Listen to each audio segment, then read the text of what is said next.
My name is Duc-Hieu, and yeah, I'm a software engineer at Google office, at Zurich office in Switzerland. I have been working at Google for 7 years, and No, I'm in a group, but Just stand up. oh, okay, I see. Okay. I mute a lot because Hang on, let me try to mute some of the participants.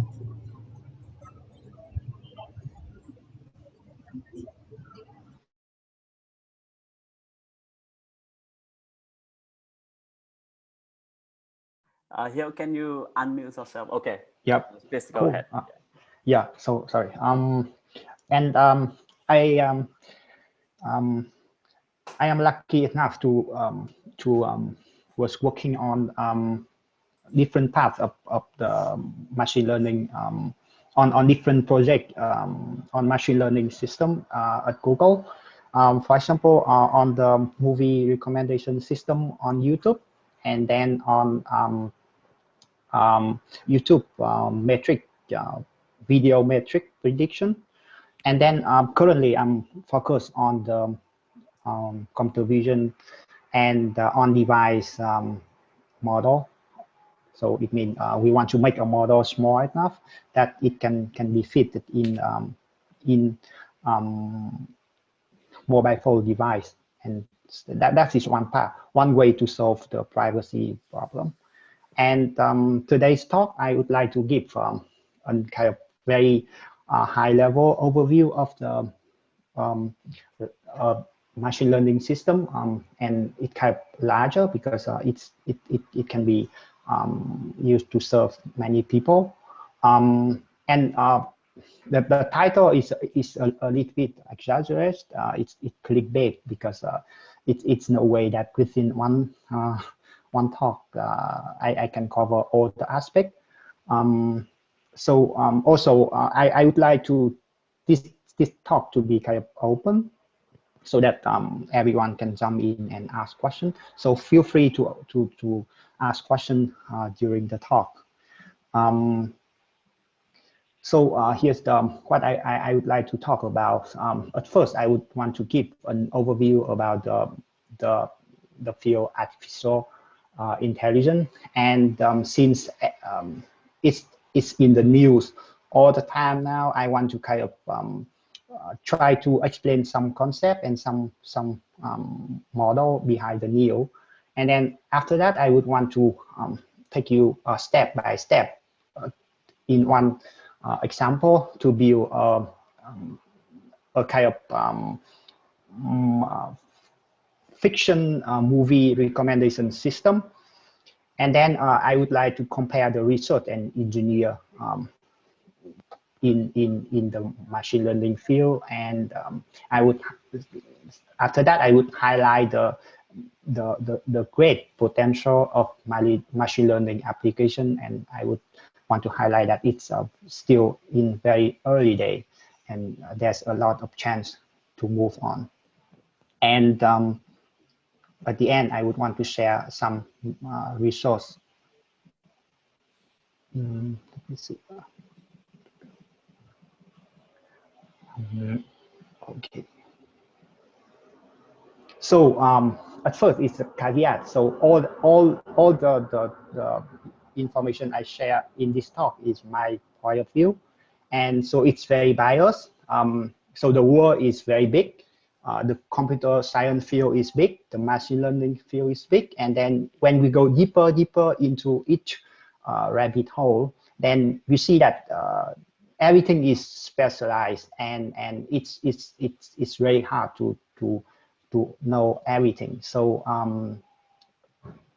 bear in mind that maybe something in my slide is not totally correct, or it may be out of some context. And then so first I would want to share with you the concept of AI, the ML, and deep learning. So there are many ways to define the terminology here, but I like in the high level concept, I like the image on the photo here shared by Oracle. It said that artificial intelligence is not new. It started about 60 years ago, starting with computer science field. And actually, back then, we want the computer to kind of mimic human behavior. And it was very funny because one of the kind of summer project at MIT, the professor want to assign a summer project to students to actually, they expected that the computer can see,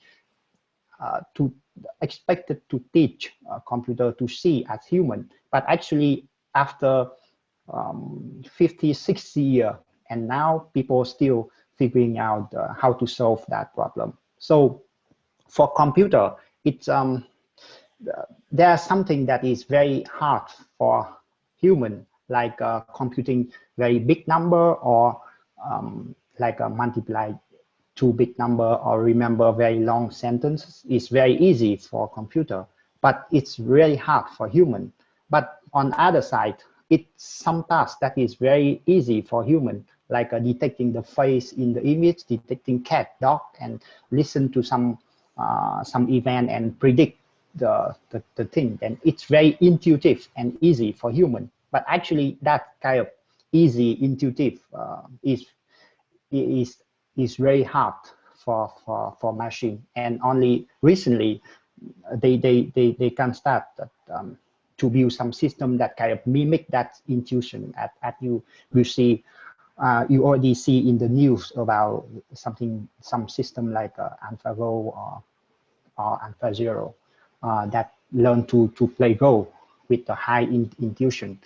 And then we talk about machine learning is a technique. That's one part of artificial intelligence. That a technique that kind of to learn actually nowadays we say machine learning. We talk about a technique that based on statistical approach.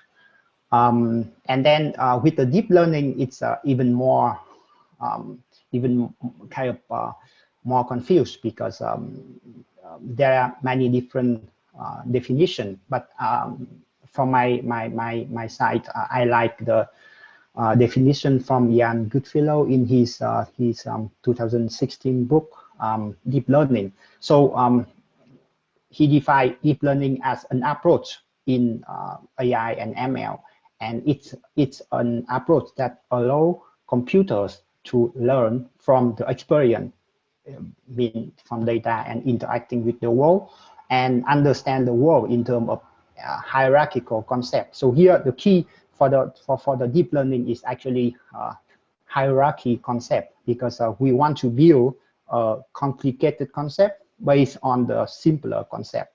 And if you draw, you see the typical image when they draw about the architecture of deep learning network, and you see it's layer after layer, and because of that we call it deep learning. And so AI is in the news. You can almost see the news about new AI kind of breakthrough almost every day now. And as a person working on the field, sometimes I feel really overwhelming. And I like one of the sentence often mentioned over and over in 2-minute paper channel in YouTube is what's the time to be alive now, because you see that everything changed very fast, and all the new thing, that even something that we was we hardly to imagine before now become realistic. So for example, the Galgan system from NVIDIA, and you see on the left side here is we just kind of simple using the tool like a pen, Microsoft Pen, to kind of draw some concept, and then the machine will kind of fill in all the detail and draw a very beautiful picture. So that is real now, and that is part of the research, and research work in machine learning field called generative adversarial network, which we want the network to actually learn about the world, so it knows the distribution of the data in the world, and from that it can generate the new data. And the new here is one example of a new photo, look very realistic. And then we also see GPT-3 and birth and many other topics. So I think OpenAI's GPT-3 get a lot of news recently because it can generate very realistic fiction. It's very hard for people to actually know the difference between the generated story and stories from professional writer. So it's all the new and in the news, and I would like to kind of explain a little bit in kind of layman term what it is. So so BERT model is actually the one behind the Google translation system. And if you use a Google Translate often, then you can see that starting from recently, about 2 or 3 years, the system become very good. It started translate really good, and actually that is the application of a BERT model. And then recently in the news, people talking about GPT starting from 1, 2, and 3. And when it was funny because when they released GPT-1, they said that it's too dangerous to release GPT-1 because the hacker, the bad people can use it to kind of create the fake news and so on. But then nowadays, recently they announced that they will license GPT-3, even bigger model and stronger model to Microsoft, and then everyone can kind of subscribe to license and using that. So nowadays, actually, you can actually subscribe to the service and then totally generate a website that running by itself. So everything is fantastic now. And then you also see the news from DeepMind, who actually focus on reinforcement learning, one part of the learning, where it have a very good application in machine actually learn and interact with the environment to actually improve itself. And one of the breaking news recently is AlphaFold that kind of decode the gene. And then also other technique like federated learning that you actually, if you use Android phone, then it's already in your hand. It learn all your habit of typing on device, and it's on actually protect the privacy by actually doesn't share any information to the server. So it totally happen in your phone. And then we can see more stuff that is less fancy, but it actually everywhere, and you actually use it every day, but not actually aware of that. For example, if you use email, then email spam filter is one of the application. You use Google Map, then any type of map, then it actually estimated the arrival time by using machine learning.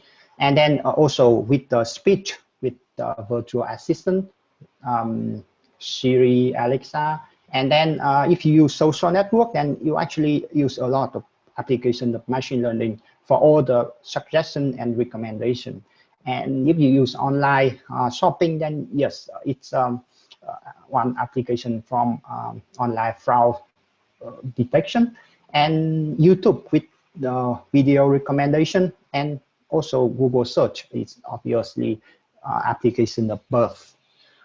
And then so that's all the thing that happened in the news. But and then in the next part of the talk, I would want to kind of get down to earth and see how we can actually apply all that, maybe not that fancy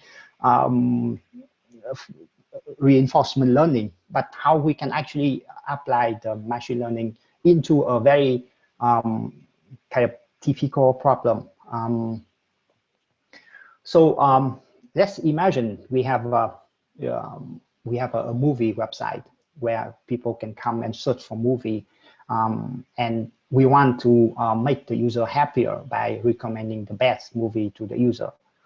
And so it is purely engineering problem to build a system to recommend user to use recommend movie to user, and it have of course it have a obvious impact, because when users are happier, they come back to your site more often, and it means more traffic to the site, means more revenue because more out and so on. And if you are in engineering, then you can get career growth. And so the expectation would be we want to see who in the website, and we want to recommend what movie to them, and when should we recommend that movie. So that's ideally, and maybe we also where user is actually encoded into who question. So that's our expectation with that recommendation system. So I sketch here on the slide. You see a sketch of a diagram of a movie website, and we have a typical some database for movies and for user, and then we have some kind of secret services to kind of mixing all the features together and show it to the user. And for the database, let's simplify it by saying that the user have a unique ID, they have watch history, because without a watch history, we don't know what people have watched. Then it's very hard to recommend them the new movie. And we have some demographic information about the user, like country, language, gender, age, so on. And we also have information or kind of metadata about the movie. Here is metadata because it would be harder to use the content of the movie itself to recommend to the user. So each movie will have a unique ID, it have a title, it have a genre, it have a year, release year, and then all the information about the movie. And then we need to define a good metric of what we really want to achieve here. So here in kind of very generic, we want user happier, but what would mean happier? So that's tricky problem, because it may be like and also people come back to your site more often and watch more movie is one metric. It means it means your site provide good movie, and also they engage more with your website. But maybe it's not because of your recommendation system, but just because you happen to have more movie than other website. So from the engineering perspective, you need to actually define what exactly is the impact metric of your system.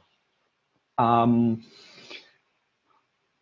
then let's say we have a website, and now we have a database, and then now we can have a kind of starting to have a recommendation system.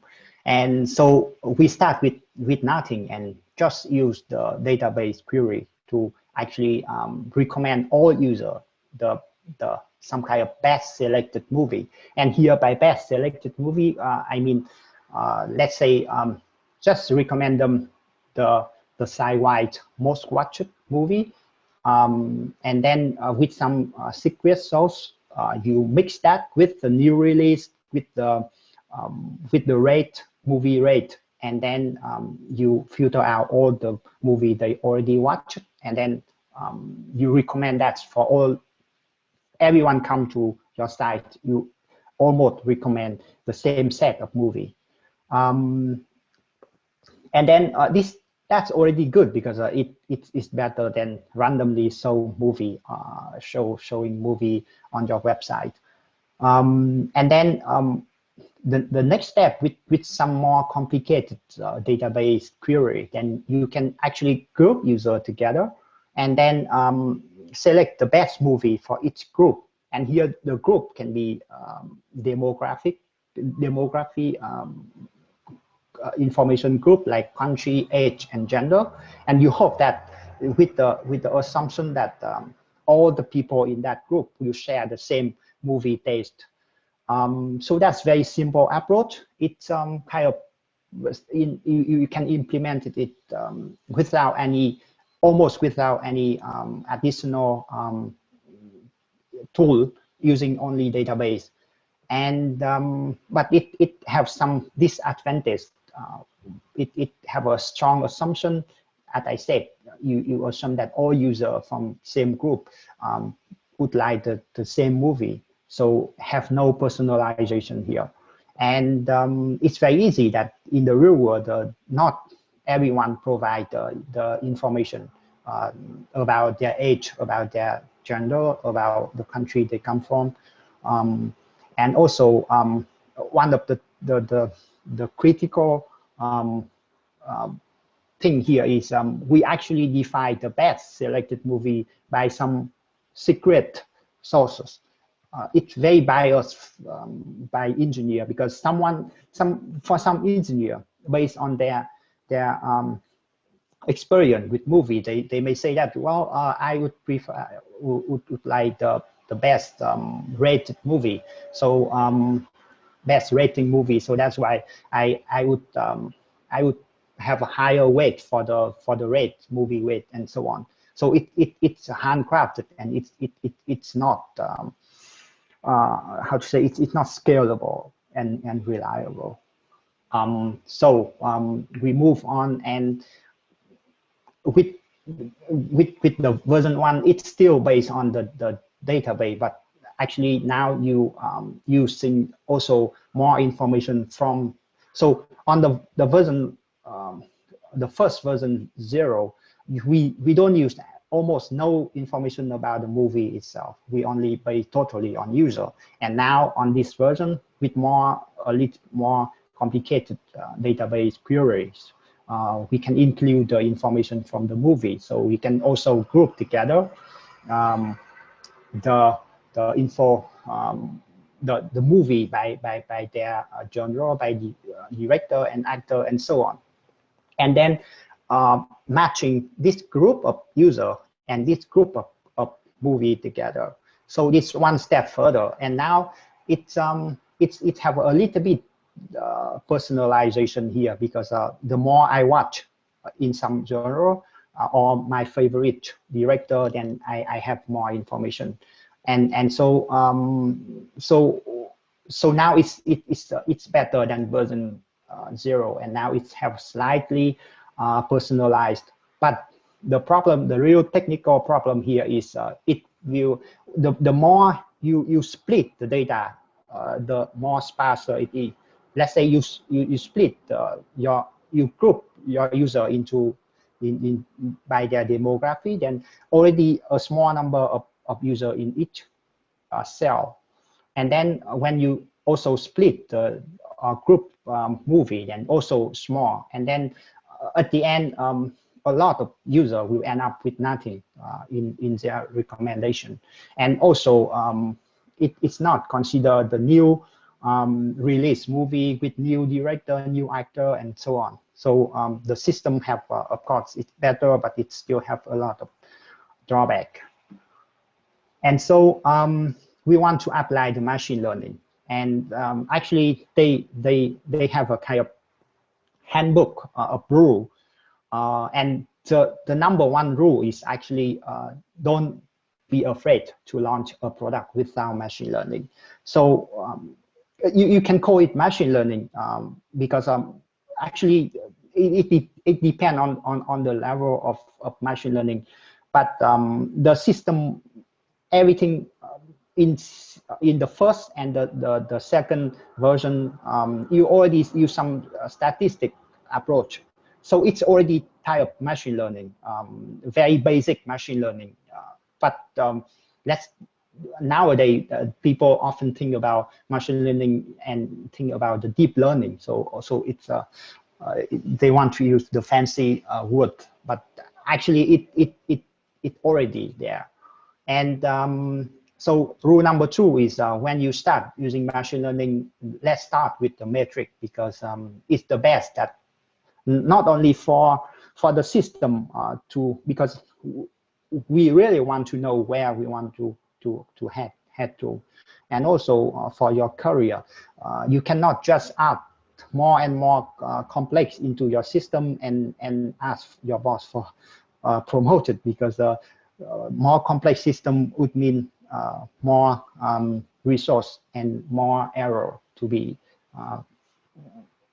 exposed to be more error and hard to maintain.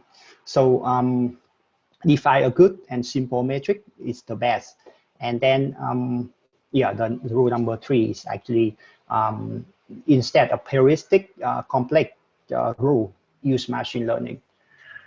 And so we start with a system of version 2 where so the main idea here actually is we represent everything in vector, in number, so that the machine can process. And we want to present the user as a vector of, let's say, 64 dimension, a movie also in 64 dimension. And we want that in that space, we call it the embedding space, that the user with the similar movie taste will be mapped close together in that high dimensional space. And also the movie that likely to watch together will be also mapped together. So before we, the similar movie here, it means, for example, if someone like Christopher Nolan's movies, then we actually hard-coded it by grouping all the movie from the same director into one bucket. But here with the machine learning, we hope that well, this movie from Christopher Nolan will group together because it's often from the same type of story or taste. And also, when we map both movie and the user into the same space, we also want that the movie will close to the user who really want to watch it. So you imagine that we combine both world here, user and movie in the same world. And then at the serving time, you given a user, we want to return the most likely watched movie for them. And so the same as before, we from the database about user and movie, we have the thing here is called the feature. About the feature is actually the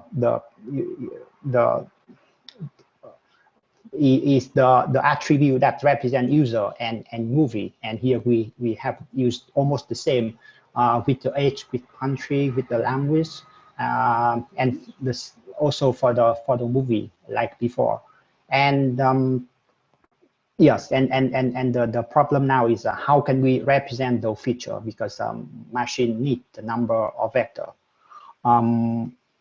So before in previous slide, I talked about the idea of mapping the feature into number, mapping user into 64-dimensional vector. But in your database, actually, your user is represented by kind of column. Different column. One user is one row, and each attribute is one column in your database. So now, how can we actually combine that whole row into 164 number with the property that we expected before? So that's the problem of feature representation. So each feature, like a user age, it's simple because it's an int, and we can actually very easy to see the similarity between age, because we just use the numerical distance, like the difference between two numbers. Then closer, it means closer age. But for other information like the country, we call it the sparse feature. We have let's say 100 different countries, and if one way to represent it is just assign each country a number, like Singapore is 1, 0, US is 1, and Malaysia is 2, and so on.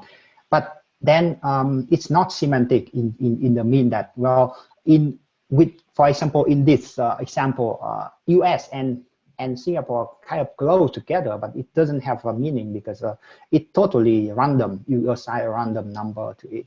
So the idea is you actually map country into a bigger, a higher dimensional space, and hope that in that space, the semantic meaning of the data will be represented by the close of the point in that space, and that space called embedding space, and it's one of the so if you see in the news about as I mentioned before about GPT-3 or birth, then actually the concept is to represent each word in English or in any language into that into represent the word, the natural language word, into a vector, so that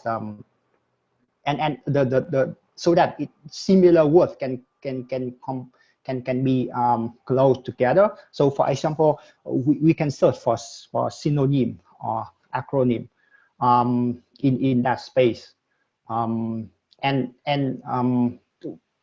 actually here the embedding space is very contextual, because it depends on the context.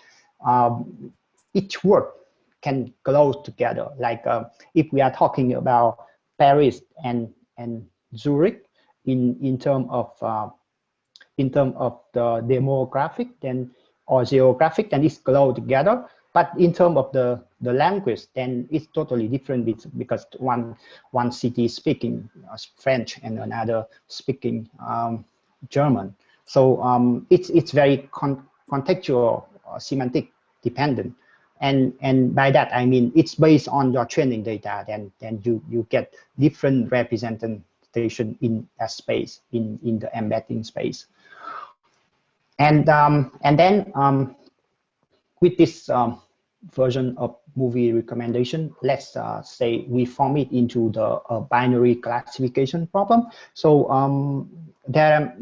in machine learning, we can have a classification problem. Regression problem means the output will be a numerical, any realistic number. But here, the classification means the output of the model will be binary. Here mean only 0 or 1, mean recommendation or not. And so the idea is we want to map the pair of user and movie into some label, and the pair of user and movie, we call it an instance, and the recommend or not, we call it label. And now when it comes to the design of the machine learning system, then the question, so here the problem is called the supervised learning, and we also have unsupervised learning, mean we only have instant, and then we somehow hope that the system will learn how to recommend the user, how to recommend the good movie to user without actually using any label. But in this system, let's using the label. And so the question now from the engineering perspective is, where can we get the label? So for the positive example, we can think many ways to for that example. It can be hard positive example, or it can be kind of soft positive example. So hard, I mean, let's say the user already watched that movie in their watch history. So watch history is very valuable resource. And then you can, and then if you use that approach, then you can mapping all user and movie by just looking at their watch history. Another option, if you want to actually also include the movie user already watched as a feature to represent the user, then it's become more trickier, because now you have a, let's say you have a list of movie and you want to use the from all until I movie here as a feature, and then all the on the after that as a label. Then what one way to do it? You can think of another way, but then the problem will be tricky, because will you include all the movie after I, or you should only include I? Because let's say people watch I and then they watch I+1, and because I+1 they decide to watch I+2, and so on. So when it comes into the design, it very problem specific, and it needs some kind of domain expert. And then it comes to, so when you train the model, here it's binary classification problem. So it needs positive example and it needs negative. And now the tricky part is the negative example. You can, one simple approach would be you just randomly select the movie that have not been watched by that user.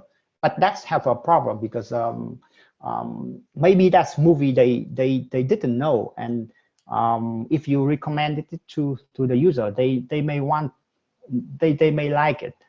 Or another is another way would be you select the movie that already kind of show to the user. We call it impression. Somehow the user already see that movie in your website, but they never click on that.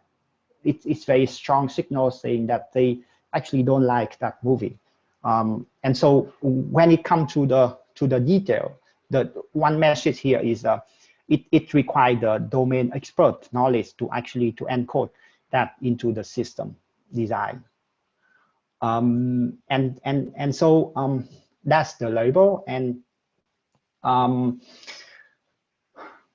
as I mentioned, database is the source of your user and movie feature.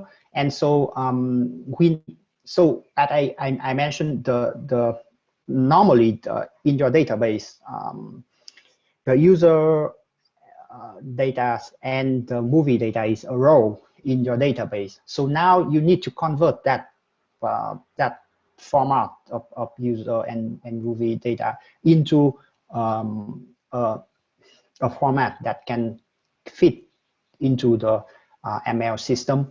And one example would be TensorFlow example format. And so before we have only the left side of the system here from user, and then some secret service with the movie and user. And now on other paths with the machine learning movie recommendation system, we have a kind of offline, totally hidden from the user. We have a data pipeline to extract the training data into the appropriate format. And then we have a process of training the model. And after you get the training the model, you somehow injected it into your secret service here to actually serve the user better. And so that's the big picture, viewing from, let's say, 10K above. So it's very generic concept, and all when we get into the detail here, how to actually get detail into the data abstraction pipeline, how to cleaning the data, and with the training model, then all of that includes many many detailed steps. And here I would like to talk a little bit about the training the model. For training the model, we need a model architecture. It is actually, so I draw on the right hand side here is one of the typical model architecture. And as I mentioned, why it called deep learning, because we have a layer and layer. And so we call the lower layer here, user age, user country, and so on, is a very simple concept. And then upper and upper, if you see the E here, mean an embedding layer. And the embedding layer is actually nothing fancy. It's just a matrix multiplication. So that one end is, let's say, one hot vector. It represents your country, the user's country. And on the other side, it's a smaller dimensional vector with the semantic meaning. And then we combine layer and layer and to build a more complicated concept. And that is actually the idea behind the deep learning. But then it comes into the detail of training a model. Then we have many design question, like which model architecture should I use, which activation should I use for each layer, which feature to use. So here we have maybe over and over in the history of the site, you add more and more user feature, and actually it easily become thousands of different feature to represent, to describe a user. For example, they may also comment on some movie, or they share some review in your site. You also want to use that. Then it's add more component to your system. And then the label, as I mentioned, a simple system would be just yes or no, recommend it or not. But then you also want to recommend it. When should you recommend the movie to user? So time is also time and season during the year, also very important. And how to actually get that information, extract that information from the database is also tricky design question. So and when it comes to the model, it have a lot of hyperparameter, mean how we actually define the model architecture. And then how often do we retrain the model? It also depends on how you serve the model, and how can you kind of refresh the new feature for the new movie, and new user come and missing attribute from user, so on. And then it comes to the step of serving the model, mean using the model in your system. So here we can have a two. You have a two option.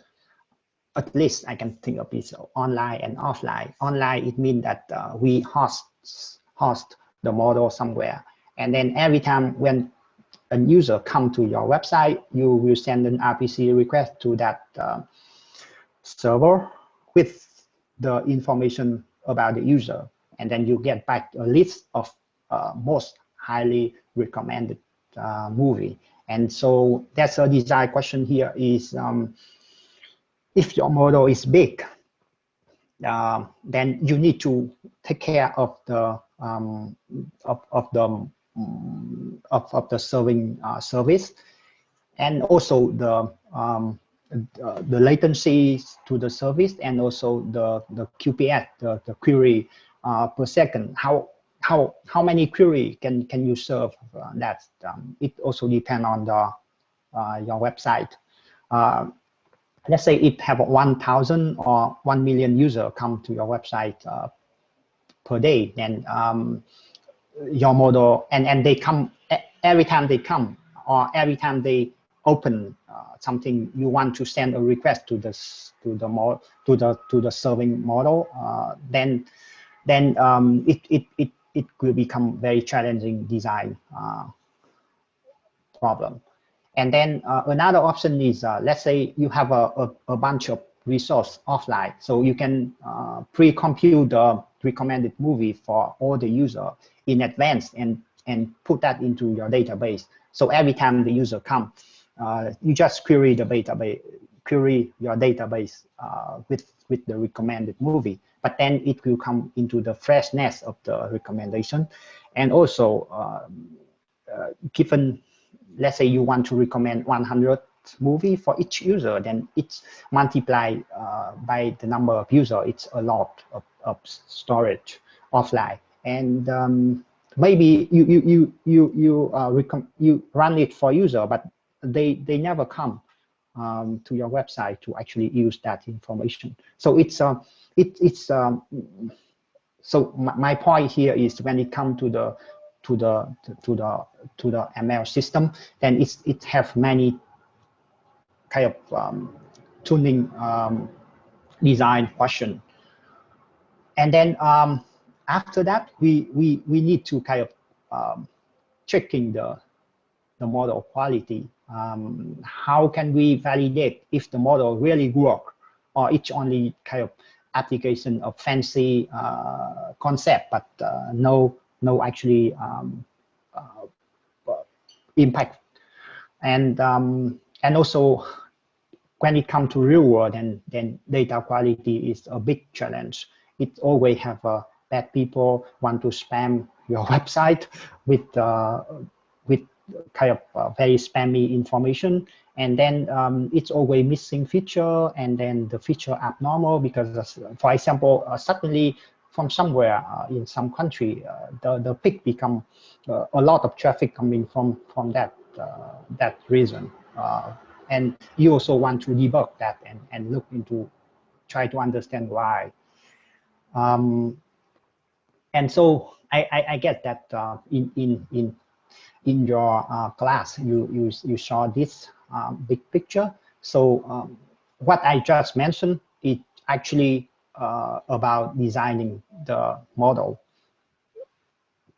And then I also touching the data verification, about feature extraction, and so on. So around that is the kind of the whole pipeline, and the model. I think normally people, when they're talking about machine learning, they're talking about the model. They are talking about the research in academic, when people publish the paper with a new model architect and so on. But actually, in real world, there's a lot of different components to tune and customize. And fortunately, we have nowadays we have a framework to actually take all the heavy work for that. Like so it would easier that you focus on your model, design the model, design the feature extraction pipeline, and only kind of plug in that component into the system, and so the pipeline will run from end to end. That should be either, and actually we have something like that. I will mention it later. In here, it's actually called, one of the framework is the TensorFlow TFX. So actually we have a component. You from your database, you can write a component to actually convert that database into some appropriate format, and then you can use that to run through a different a different component of the pipeline. For example, from your data, you can run it through the statistical the generation, so that you can see for each feature here what is the graph for each. You can kind of, it's similar to the database query, but here it do it automatically. That in some rule you can write some rule so that it can show a graph of what is the distribution of the user country, the country where user come from, and the language, and so on. So with this one of the pipeline here, it will make your life much easier. So here's my kind of regular step to apply the ML. So at first we have a problem. We need to frame it into a solvable problem, and then collect some sample, maybe only a handful number of sample, looking at the sample to see what can be, what feature I can use, and then or anything else that I can missing, so that I can kind of, so the very first step of the framing problem we need to do we need to actually analyze the sample and look at it. So it kind of to understand the problem. Actually, why we need to collect the sample is actually to really understand the problem, and then we start. After that, we can start collecting training data and then building the model. So there's many loop here, because at each step, let's say you collect the training data, you build a model, and then you see that it generates nothing. Nothing come out, and then you need to come back to the whole process again and again. So it's more like an art than science in this step. And then here would be my my point of view as a software engineer and kind of machine learning engineer. I think we need to, so the work would be define the problem, find the problem, and then continuously refine it until solvable, and into a refine it until it into a solvable or approachable problem. And then it requires the coding and system design skill to actually build the pipeline to collect and the cleaning training data, because at the end, for software engineer, it's required to code. And then validate the model. It requires some skill on the testing and statistic, and then how to deploy the model into a reliable service. It depends on your team, but I think I mean depend on the scope of the project, but normally each people can touch a little bit here and there, but at the end, when it comes to the specialized, then there's someone who very specialized in serving the model, because it need to take care of the high let's say the high throughput with a lot of QPS and so on. And as I mentioned, the existing framework, machine learning frameworks such as the TFX would be very helpful here. And also on the other side, as a software engineer in machine learning, I think it's always good to always keep learning and keep update of the new research and apply that into the current problem. Because the textbook machine learning can be outdated. The technique from the textbook machine learning can be outdated very fast. Because before joining Google, I have pursued my PhD program, and then after a while I dropped out to become a software engineer. And even in my daily job now, I still need to do research, but only on the I don't actively doing research to publish paper, but I need to keep update with the new research. And so here, and I'm lucky enough to be surrounded by very talented researcher. So my work is actually the application of their innovation or their new technique. So I feel very lucky, and from my point of view, here is the difference between research and engineer.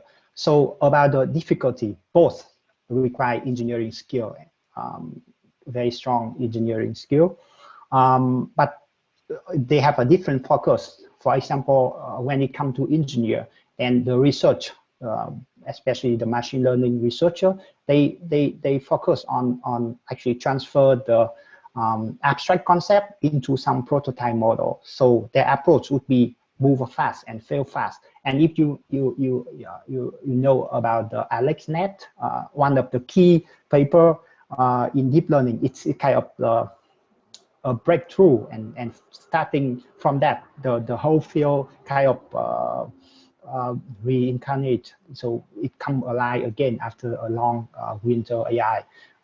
That paper is actually require a strong engineering back then, because we don't have we didn't have the fancy like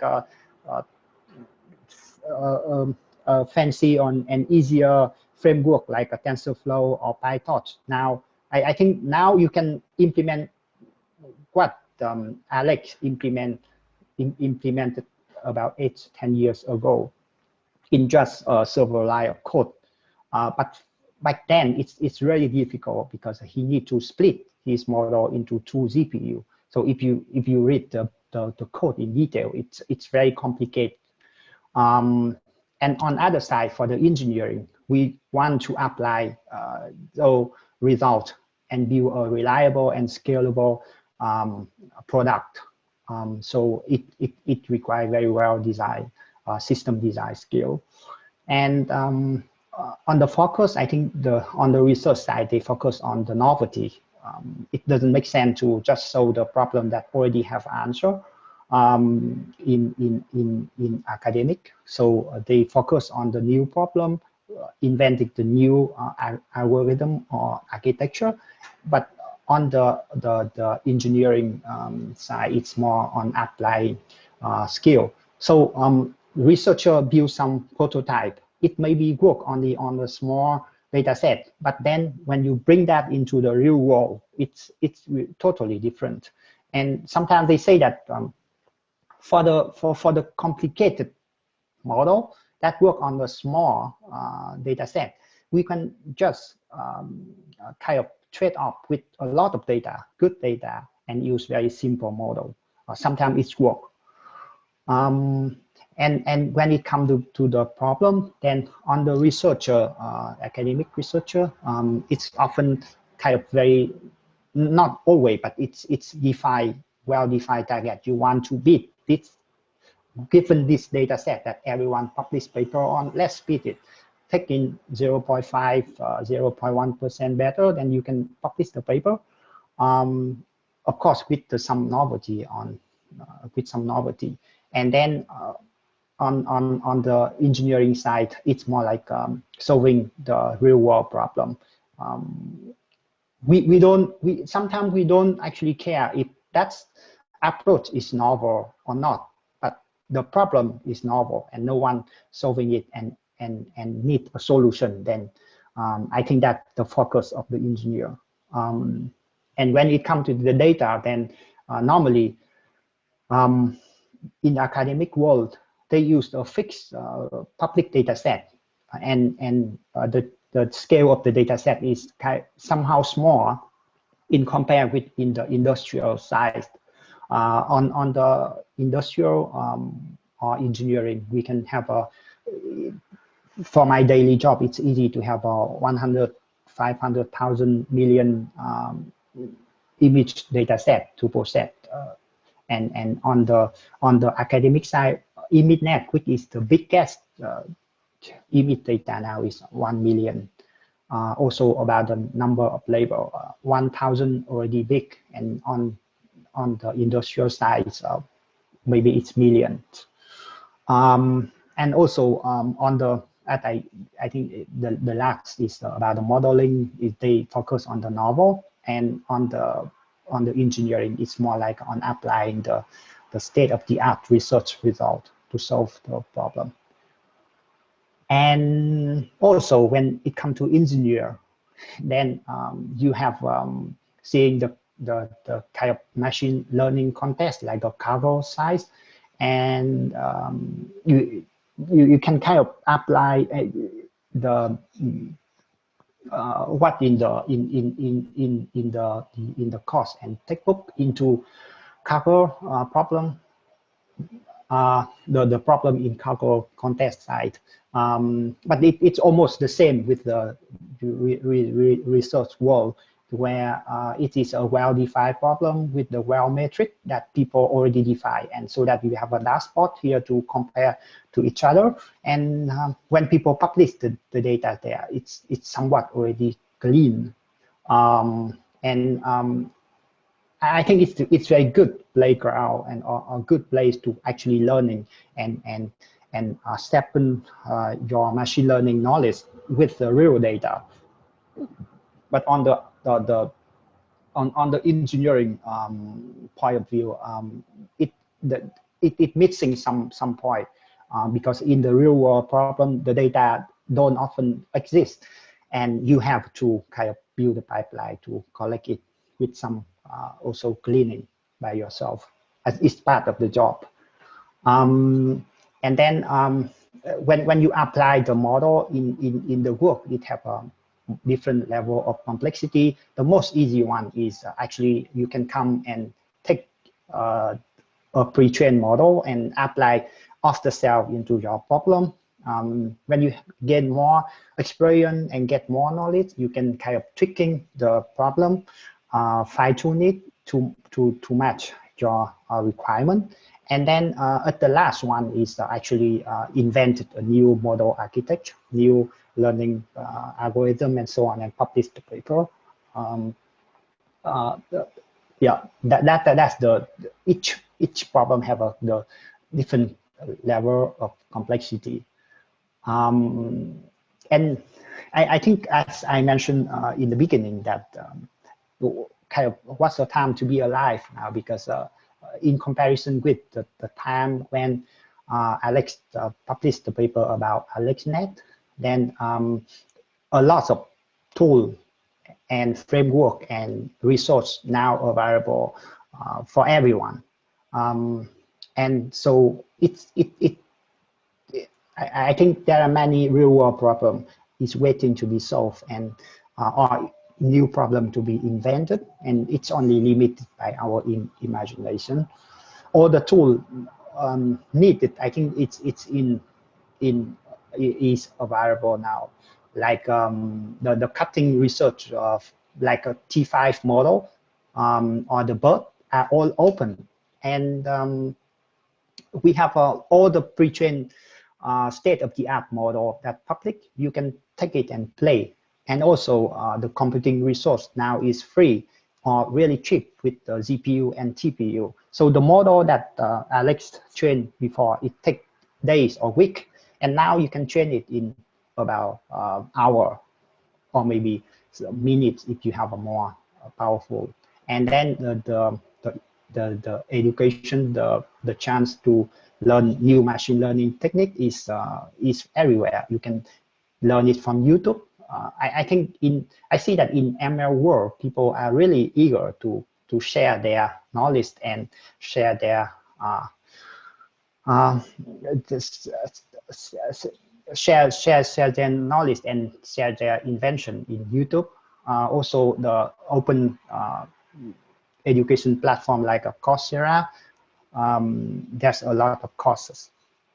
And when it becomes to a career, then I like Andrew's suggestion in one of his video about the PhD student process. He suggests that spending your weekend to actually read the paper, to replicate the result from the paper, And then if you repeat that process again and again, then the new idea will come.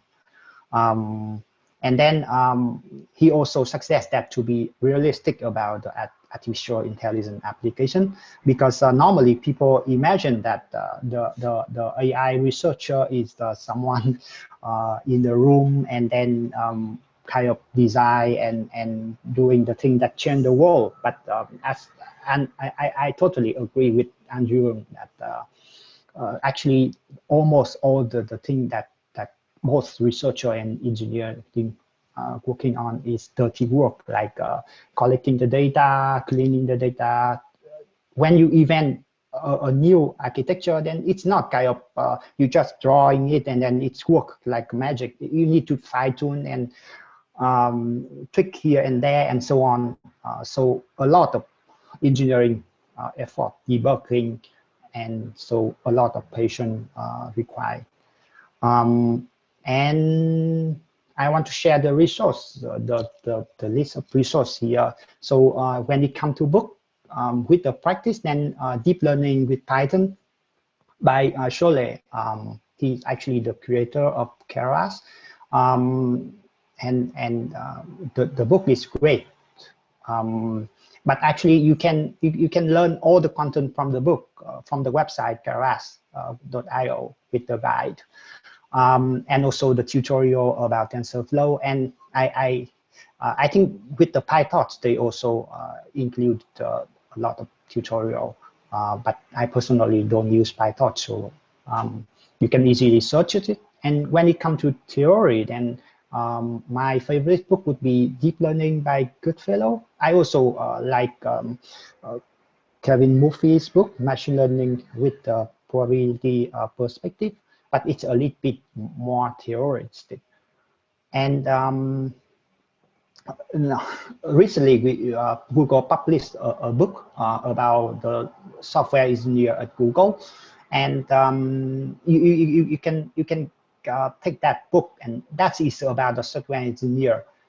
Before they published a book about the site reliability engineering. So this one is on the new one is actually focused on engineering. So you can learn the control, you can learn how actually the engineering work happen inside Google, like a code review tool and so on. And then when it comes to the course and on theory, then I recommend these two courses. One's on the focus on the computer vision and another one on the language processing. And on the open course, then my favorite teacher would be Andrew with his kind of classic neural network and deep learning course. It totally freely available in YouTube. And then with the Google machine learning crash course that teach you kind of from zero with how to frame the problem, define, and also learn all the basic concept. And if you want to learn about TensorFlow, then there's a channel on YouTube. And also, I like this channel that I mentioned from the beginning, 2-minute paper. That is one PhD student started it several years ago, and now he already graduated, and he keep doing it. I think he's more like his daily job now. He published it twice a week, and he within about 5-6 minutes he reviewed the cutting edge research on very different topic and representing it in the very inspirational way that you feel like the world is kind of opening in a fantastic way. So with that, I would end my talk. Thank you very much. Thank you so much, Hill.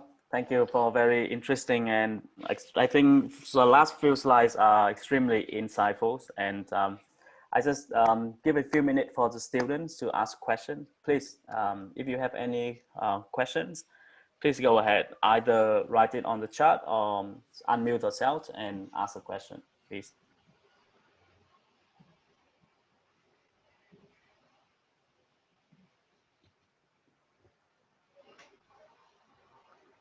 By the way, I will share with I'm the slides later. Yes, thank you. Yeah.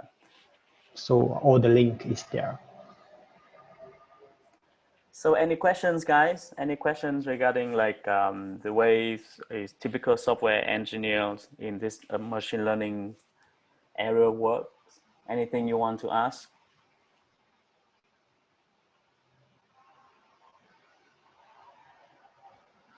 Yeah, feel free to ask if you have a question about the content in the slides or just out of your. Okay, cool. So the question is, what is your day-to-day life in the office like? Nowadays I'm not in the office. I at home, but the typical work at office is okay. I think let's take back. I need to recall the day at Google because it's like in long time ago. Actually, typical. We decide by the team. We decide what project we want to tackle, what direction we want to tackle, and then we have a small group of people, a smaller team. Let's say two or three people working together on that project, and we have a design doc when we design the system. Kind of here's an overview of the system, and then decide who we're working on what and so on. So we try to make it kind of very specific about what we want to do. And then the daily job would be kind of step by step evolving the system. We need to read the document if needed, and coding and review other people's coding. And yeah, I think coding is part of the life, and review others' code. It mean reading other people's code and helping, giving comment, and also that part of the work, and updating the knowledge. Yeah, I think that's it. So the question is, do you still frequently interact with relational database? Actually, the way at Google is, so now we have a Google Cloud platform. It's actually on top of our internal infrastructure. So inside Google, we use internal tool, and the way that the data represent, maybe it's not in the relational database, but because it's distributed and it's really big. So I think the way that the question is, do I still interact with relational database? The answer short is yes, but in a different way, in more like a logic concept, because the data may be stored in flat or in different format, but the way that I query the data using the similar to BigQuery language, I guess that's the one that they use external. Inside we have a similar to SQL language, and that's where I actually looking at the data and checking the data and quality check, and it's faster using that SQL query for kind of prototype. And then when it comes to production, then I write the full pipeline in C++.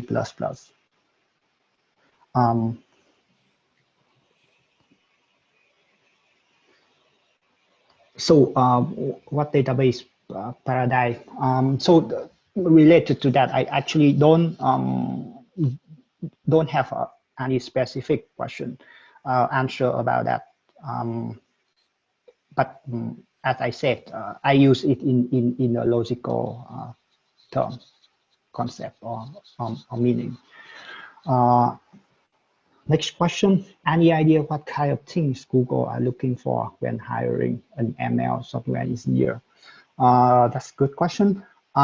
So I think there's two parts here, ML software engineer, and we call it the machine learning engineer. And I think so.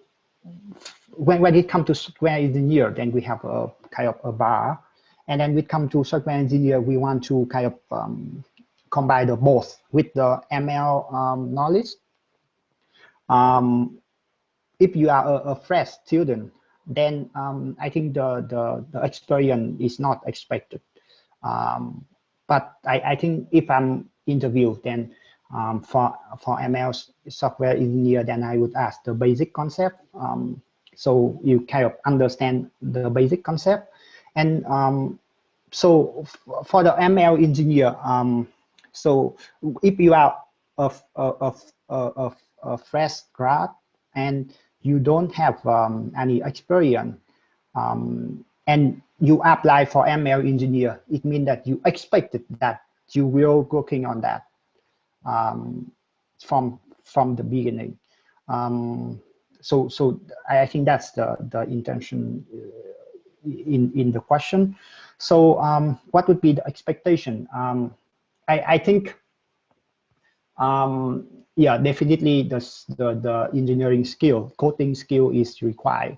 But on the ML side, I think if you kind of in the interview with kind of technical textbook knowledge is something required. But then it's best to have to prove that you actually want to work on that job and you have something to show off, like you have a results on Kaggle. That's one way to show it. Or you have you intern in some ML application, ML, or you join some project in ML. Because I think it depends. If you are a master, you have a master on ML, it's different. But if you just fresh graduate, then you need to show that you actually want to work on that and you have potential to work on that. So in short, software engineering skill is required, and also something to show off at ML. But I think the recruiter have maybe have a better advice. But I just taking it from a point of view of people who interview the engineer. Another question is, do you think that having a PhD is necessary as an ML engineer?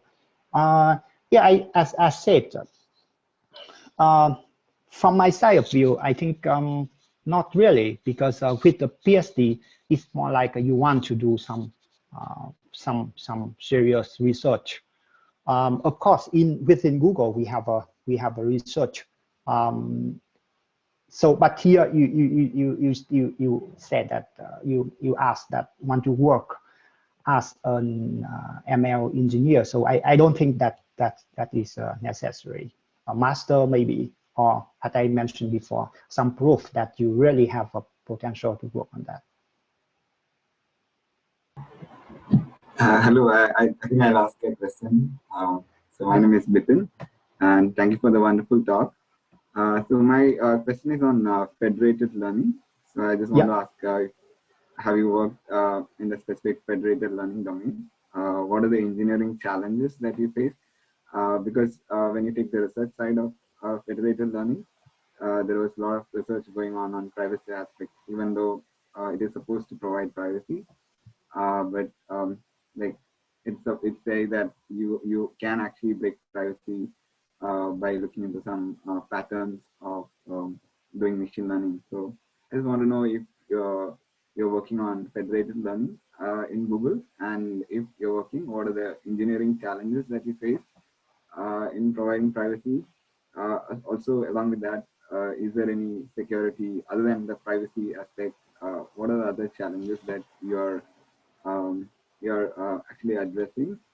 And as a researcher who is like a bit new to federated learning aspect, how do you suggest to move forward?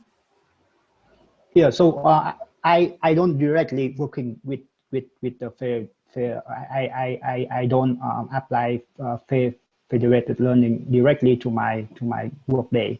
So GBOT or smart selection is actually part of my team. So I have in my team there's people working on improve and apply federated learning. And so my understanding about federated learning is a kind of very basic concept. So when you're asking about the detailed question about the engineering, frankly, I don't have an answer. But I think there are still many challenging issues with the federated learning. So from my understanding, it have application somewhere, but it's still very early. The domain of application is very limited. Let's say on Gboard, when it's simple that you type something and then they combine the habit and then try to prevent that to be exposed into the server side. So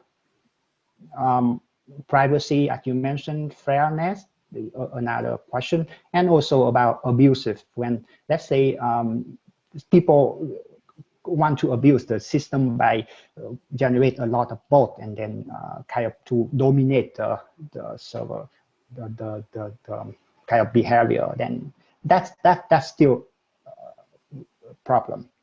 So I think it is still new. So there's still kind of a lot of research problem to be explore. Okay, thank you so much. Yeah, it was wonderful talk. My pleasure.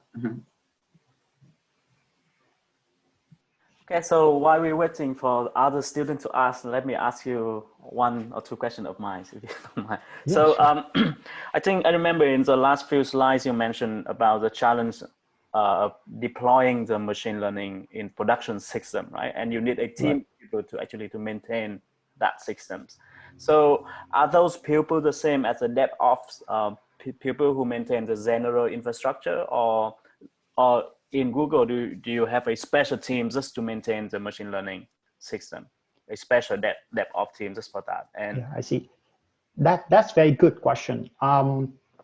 So one of the things that we don't want to do normally is to maintain some other people's system or maintain our system. So to keep kind of motivating, we need to keep updating more and more. Let's say this is I am the owner of this system of video metric prediction, and I want to keep updating, getting it better and better. It's not like a one shot that you delete the system and then leave it there and running and so on.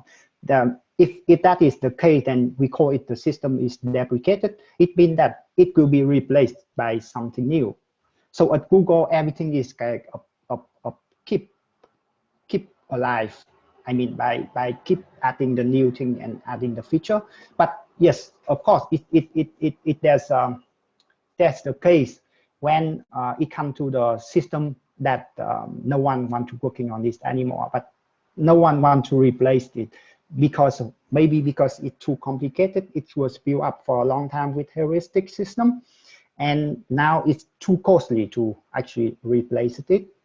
And that is the case that maybe some team have to be dedicated to maintain that. If something happens, they need to fix it. Maybe that's it might be someone who takes the responsibility to that. It may be SRE, and if it is SRE team, then they require a detailed handbook of if this is happen, then it is the action, and so on and so on. So they want a very specific handbook to handle the situation if they take care of the system. Otherwise, have a software engineer team to take care of it. okay, that's good. I mean, so for the SRE team that you mentioned that maintains a machine learning system, right? Are they like in the SRE team, is there a sub team that dedicatedly for the machine learning system, or anyone in that team can do it? Because I was wondering whether there's any particular requirements in the machine learning system that you don't have in maintaining database or maintaining like the other systems. Yeah, I think well, when the something wrong and someone handle it, then they look at the handbook that I mentioned, and there's something they can solve or not solve, and then if they cannot solve it, then they need some specialist. I don't know if there is. I think within Google we have. So I know that within Google we have a ML infrastructure building team. It was part of it. Go up from the brain team before. Google brain team. So yes, we have a team dedicated for ML infrastructure. And when it comes to a specific problem, we need to find people with specialist knowledge to solve that. It may be written in the handbook that when this thing happened, then ping these people and so on. Okay, great, thanks. Okay, so students, any one of you got any other questions for Hieu?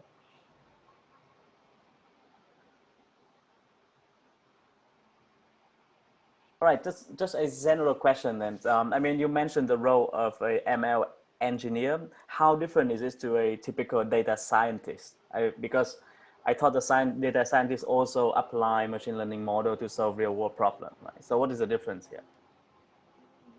Yeah, that's a good question. Actually, data scientists, when I think about data scientists, I think they are working on the data, mining the data, extract the meaningful from the data. I think a part of my day job when I investigate a problem, I do some kind of that, but I don't heavily doing that. I think both engineering and the data scientists, they use the statistical tool, and I guess that on the data scientists, they use more statistical tool than engineer. But the term is kind of very ambiguous, I guess. Someone called themselves data scientist, and I don't actually know if they really need a PhD degree to become to call themselves a scientist or not. But definitely it's someone who working with data and try to kind of sucking the information out of the data. There's another question. You mentioned you read, you write a lot in C++. Is C+ here to stay for this specific use case? What other language? Okay. I don't use low-level language like C. I use mostly C++ and Python, and sometimes Java when needed. Actually, at Google, we don't have a limitation or any restriction of using any language.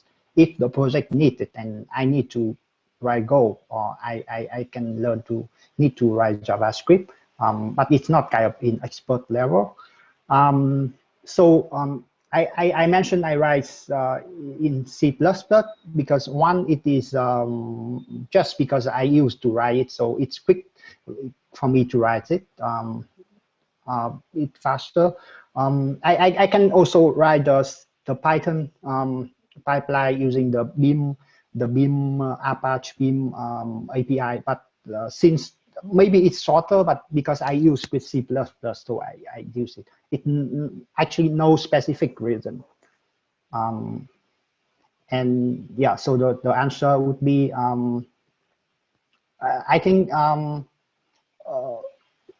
within Google, C++ to write a distributed and larger scale pipeline. So to write larger scale pipeline, we need write in C++ or Java, because before it was based on the system similar to MapReduce outside externally. And now they also adapt Beam. So it's kind of it's almost the same pipeline, but have API in Python. But as I mentioned, I use with C++, so it's kind of personal taste. Another question?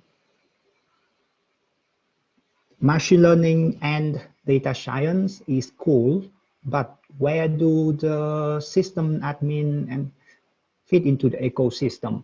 I think it's always there. It's never like a machine will take your job of system administrator or database admin. Even more now with the area of the big data, I think the DevOps and the SIT admin and database admin is required more because we have more data, and machine learning is on top of that. It's using your system, so it's always there, and I think the demand job is still more and more. I think it's just because AI and ML become a hype and people talking about it everywhere. And it become kind of the hot topic that it looked very fancy that someone working with ML project, but I think all other components of the pipeline still required.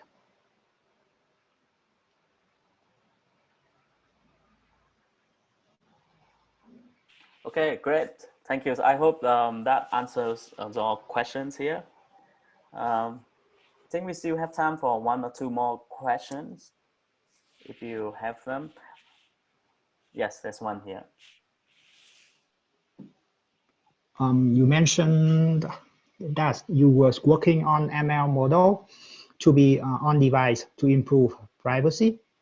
How difficult is it given the variety of hardware in Android device?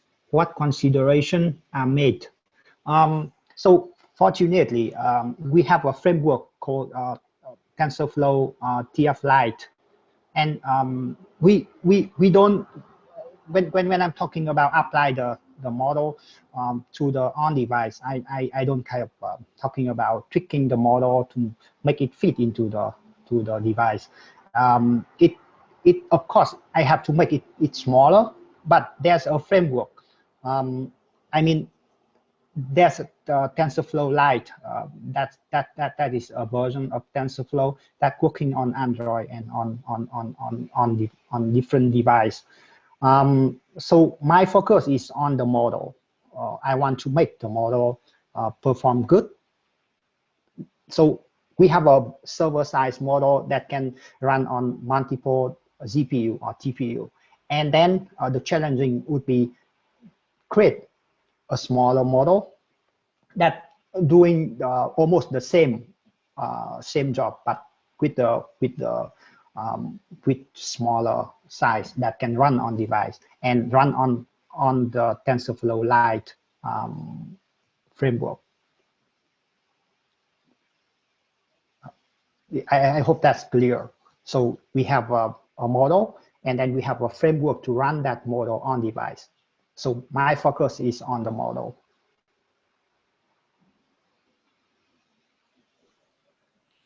Okay, great. I just have one quick one because you mentioned Apache Beam. So I have heard that system being discussed a lot. Is this only used in Google, or are you aware of this being used in other clouds system as well? I think Beam is a default component or framework used in TFX. I'm not sure if I know anywhere, but from my understanding, Beam is more like an API. So it's you wrote the code in Beam, and then on the infrastructure you can run it on Google Cloud, run it on Amazon service, or on your own Apache infrastructure. So it's more like you define some high-level API. I see. It's quite useful. So it's similar to Keras. And it's not just for machine learning, right? You can use it for many other things. For sure. It's for many things. So the pipeline that I mentioned, I written in C++. It's not only for machine learning. It's used uniformly. Okay, I think I think I'm out of questions, and let me see. Okay, there's one more. Okay. In Google, how is distributed training, specifically model parallelism, applied in ML development process? So when it comes to the model parallelism, then I think there is at least two approach. One is the data parallelism. Second is the model parallelism. So it means that if your model is really big and then it cannot fit into one GPU, then you can split the model into different GPU. That's called model level parallelism. And on another the side, we have a data parallelism, mean that you can copy. Let's say your model fit into one GPU, then you can copy that model into different GPU, and then you split the data. Also send the data to each GPU, update a model there. So we because we use TensorFlow, so TensorFlow supported that. And we just do a little bit of code to actually split the model into using the model parallelism if needed. But yeah, it is there. It's ready to use within TensorFlow framework. Great, thank you. I think yes, My I think pleasure. we need to let you off to take a break. Again, thank you so much here for the very interesting talks. I think I would take those slides and then upload it to all the students to see, because as I said, the last few slides very interesting. I think very insightful. Thank you very much. Yeah, thank you for yes. having me. Okay, And thank you for so listening. whenever My you pleasure. in Singapore, please let me know. We're happy to. Yeah, sure. For Okay. sure. Thank you. Bye-bye. Bye. Thanks, Bye. thanks everyone. Thank you. Thank you, everyone. Bye.